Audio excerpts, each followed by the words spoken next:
نازنین ناز نکن در رو کسی باز نکن نازنین غر نکن زندگی موزر نکن زندگی موزر.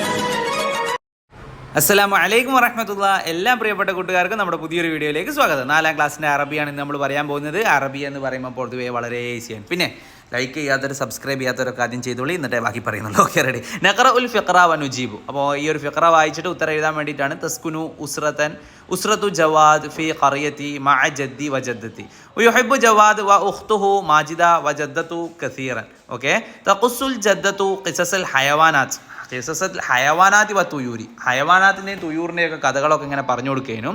തൊഹിബു മാജിദ ഖിസസ തുയൂർ. മാജിദക്ക് ഇഷ്ടം എന്തിൻ്റെ കഥയാണ്? തുയൂറിൻ്റെ കഥയാണ് ഇഷ്ടം, പക്ഷികളുടെ കഥയാണ് ഇഷ്ടം. വ ജവാദു യുഹിബ്ബു ഖിസസൽ ഹയവാനാത്ത്. ജവാദിനാണെങ്കിലോ ഹയവാനാത്തിൻ്റെ ഖിസ്സയാണ് ഇഷ്ടം. കഥ കാന ജദ്ദുഹു മുസാരിയാൻ. അവരെ ജദ്ദ് മുസാരിയ ആയിരുന്നു. യസ്റാവുൽ ഖദ്റവാത്ത് എന്ന് പറഞ്ഞാൽ പച്ചക്കറികളൊക്കെ അല്ലേ, കൃഷിക്കാരല്ലേ. ഓക്കെ, മൻ യുഹിബ്ബു ഖിസസുൽ ഹയവാനാത്ത്. ആർക്കാണ് ഖിസസുൽ ഹയവാനാത്ത് ഇഷ്ടം? ജവാദിനാണ്. മാതാ കാന യസ്റാവുൽ ജദ്ദു. ജദ്ദ് എന്താണ് കൃഷി ചെയ്യുന്നത്? ഖദ്റവാത്ത് അല്ലേ. അയിന യസ്കുനു ജവാദ് എവിടെയാണ് താമസിക്കുന്നത്? ഫിൽ ഖറിയയിലാണ്. കാനൽ ജദ്ദു മുസാരിഅൻ തുഹിബ്ബു മാജിദ ഖിസസ തുയൂർ എന്നാണ് അവിടെ ഉത്തരം വരുന്നത്. ഇനി അടുത്ത പോവാം, രണ്ടാമത്തെ ചോദ്യത്തിലേക്ക് നമ്മൾ പോവാം. അൻഷദത് മാജിദ ഫി സ്വഫി നശീദതൻ അനിൽ ഹയവാനാത്തി വത്തുയൂരി നുക്കുമിലുൽ മുസാഅദത്തി വസ്സൂരി. അപ്പോൾ ഈ ഒരു ചിത്രങ്ങൾ നോക്കിയിട്ട് നമ്മൾ ഇതിൽ പൂരിപ്പിക്കാൻ വേണ്ടി പറയുകയാണ്. അപ്പോൾ ഈ ഒരു ജീവികളുടെ വാസസ്ഥലങ്ങളൊക്കെ നമ്മൾ പഠിച്ചാണ്. അപ്പോൾ നമുക്ക് ഇത് എഴുതാൻ വേണ്ടി എളുപ്പത്തിൽ കഴിയും. നമ്മൾ ആദ്യത്തെ ടെക്സ്റ്റ് ബുക്ക് തന്നെ നമ്മൾ പഠിച്ചാൽ അല്ലേ. ഇമ്പോർട്ടൻറ്റ് പാർട്സ് പറയുമ്പോൾ നമ്മൾ ഈ കാര്യങ്ങളൊക്കെ പറഞ്ഞിട്ടുണ്ടായിരുന്നു. പിന്നെ നാളെ EVS ആണ്. EVSൻ്റെ ഇമ്പോർട്ടൻറ്റ് പാർട്സ് ചോദ്യപേപ്പറൊക്കെ നമ്മൾ ചെയ്തിട്ടുണ്ട്. അതൊക്കെ പോയിട്ട് അടിപൊളിയായിട്ട് നിങ്ങൾ ഉത്തരം എഴുതുക. അന ഹയവാനുൻ അസ്കുനു ദൗമൻ ഫിൽ അരീൻ. أنا حيوان نسكن دوما في الوجار. أنا حيوان نسكن دوما في المربض. أنا طائر نسكن دوما في العش. أنا طائر نسكن دوما في الخم. അല്ലേ, ഹുമ്മാണ് അവിടെ വരുന്നത്. അടുത്ത് ഇവിടെ വരുന്നത് മർബലാണ്, ഇവിടെ വരുന്നത് വിജാറാണ്. ബാക്കിയൊക്കെ ആ വരികൾ അങ്ങനെ തന്നെ അങ്ങോട്ട് എഴുതാന്നേ ഉള്ളൂ. പിന്നെ ത്വായിർ ഏതാണ്, ഹയവാൻ ഏതാന്നുള്ളത് നോക്കുക. കാന ജവാദുൻ യർജിഉ മിനൽ ഖിർത്വാസിയ്യ റഅ ഫിൽ ത്വരീഖി സവാദൻ വദാറ ബൈനഹുമാ ഹിവാർ. അപ്പോൾ അവന് ഖിർത്താസിയ ഷോപ്പിൽ നിന്ന് മടങ്ങി വരുന്ന സമയത്ത് നമ്മളുടെ ആ ഒരു ജവാദിനെ കാണുകയാണ്. ജവാദും തമ്മിലുള്ള ഒരു കോൺവെർസേഷൻ ആണ്. സവാദ് അസ്സലാമു അലൈക്കും. വഅലൈക്കും അസ്സലാം വറഹ്മത്തുള്ളാഹ്.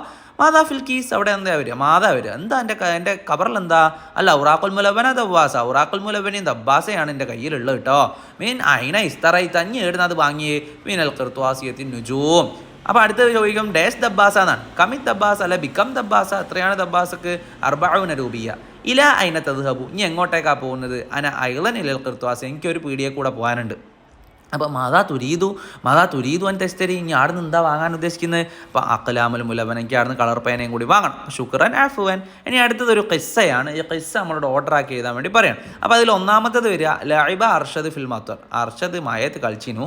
അപ്പോൾ അസാബോ ഉമ്മ. അപ്പോൾ അവന് പനി പിടിച്ച് അല്ലേ, വിഷയം തന്നെയായി മൊത്തത്തിൽ. ബക്ക അർഷദും ഫിൽ മുൻതസഫിൽ ലൈൽ. അങ്ങനെ അർദ്ധരാത്രിയൊക്കെ ആയപ്പോൾ ചെങ്ങായി കിടന്ന് കരയാൻ തുടങ്ങി. സമയത്തിൽ ഉമ്മ ബുക്കായൻ. അക്കരച്ചിൽ ഉമ്മ കേട്ടപ്പോൾ അസ്രാത്തിൽ ഉമ്മ ഇലൈഹ വല്ലമ്മച്ചു ഇലൈഹ. അത് കേട്ടപ്പോൾ ഉമ്മ അങ്ങോട്ട് ഓടി വന്നിട്ട് കെട്ടി പിടിച്ചവനെ. അങ്ങനെയാണ് വരിക. ഓക്കെ, അടുത്ത പോവാണ് നമ്മൾ അഞ്ചാമത്തത്. സുബാഹുൽ ഖൈർ സുബാഹുൻ നൂർ മദാ സോബത്തിഫിൽ. എന്താണ് കുട്ടിക്ക് പറ്റി? ഹുമ്മയാണ് അല്ലേ. മസ്മുക്ക. എന്തോ അവൻ്റെ പേര്? അർഷദ്. അവൻ്റെ പേര് അർഷദ് എന്നാണ്. മത്താബദ എപ്പോഴാണ് തുടങ്ങിയത്? ലൈലൻ എന്ന് പറയാം, അല്ലെങ്കിൽ ഇന്നലെ എന്ന് പറയാം. ലാബസ് തനാവലു ഹാദ ദവാ. ഈ മരുന്ന് കൊടുത്താൽ മതി എന്ന് പറയാണ്. ശുക്രൻ അഫ്വൻ അല്ലേ. ഇനി അടുത്തത് യൗമുൽ ആലമി ലുഅത്തുൽ അറബിയാണ്. അത് വരുന്നത് ഡിസംബർ 18-നാണ്. ആഗസ്റ്റ് 15 എന്ന് പറഞ്ഞാൽ യൗമുൽ ഇസ്തിഖ്ലാലാണ്. അത് സ്വാതന്ത്ര്യദിനാണ്. യൗമുൽ ഈദുൽ അത്ഫാൽ എന്ന് പറഞ്ഞാൽ കുട്ടികളുടെ ദിവസം, ചിൽഡ്രൻസ് ഡേ എന്ന് പറയുന്നത് നവംബർ 14-നാണ്. യൗമുൽ ഖിറാഅ എന്ന് പറഞ്ഞാൽ വായനാ ദിനം ജൂൺ 19-നാണ്. ജൂൺ 5-ന് ഉള്ളതെന്ന് വെച്ചിട്ടുണ്ടെങ്കിൽ പരിസ്ഥിതി ദിനം യൗമുൽ ബിഅ. ഇതൊക്കെ ഈസിയാണ്, വളരെ ഈസിലി നമുക്ക് ഫുൾ എഴുതാൻ പറ്റും. ഫുള്ളും എഴുതണ്ട. 2 മുതൽ 6 വരെയുള്ളതിൽ ഏതെങ്കിലും നിങ്ങൾക്ക് ഒന്ന് ഒഴിച്ചിടാം. അതാണ് പറഞ്ഞത് കേട്ടോ. അപ്പോൾ അടിപൊളിയായിട്ട് ഉഷാറായിട്ട് നിങ്ങൾ എഴുതിയിട്ടുണ്ടാവും എന്ന് വിചാരിക്കുകയാണ്. നല്ലൊരു ക്വസ്റ്റ്യൻ പേപ്പർ ആയിരുന്നു. നാളത്തെ EVSുമായി ബന്ധപ്പെട്ടുള്ള ഇമ്പോർട്ടൻറ്റ് പാർട്സും ചോദ്യപേപ്പറൊക്കെ നമ്മൾ ചെയ്തിട്ടുണ്ട്. പോയി കണ്ടിട്ട് ഉഷാറാക്കിയിട്ട് ഒരു വരി ചെയ്തിട്ട് വാ. അടുത്തുള്ള വീഡിയോ വീണ്ടും കാണാം. അതുവരേക്കും bye bye, see you, Tata.